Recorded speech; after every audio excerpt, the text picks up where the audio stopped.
Welcome back to SHEMSS. In this episode, we'll install a wall-mounted handrail.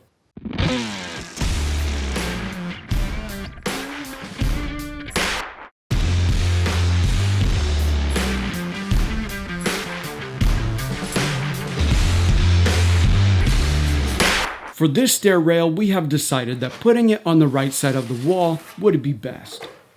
Measure out the height of your rail. In our case, code requirements are at 34-inch minimum and a 38-inch maximum height from the tread nosing to the top of the rail. So we'll do it in between at 36 inches. Keep in account the height of the bracket and the thickness of the rail.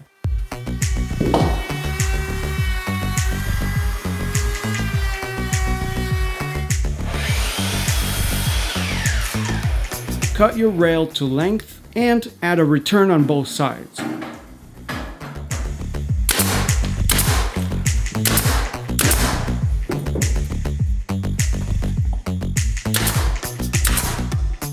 Install the rail brackets at both ends first. Be sure your brackets are going into the studs.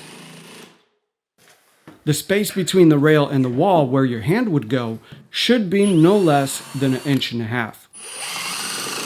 Mount your rail to the end brackets and then to the center brackets. And now you are done installing a wall-mounted handrail.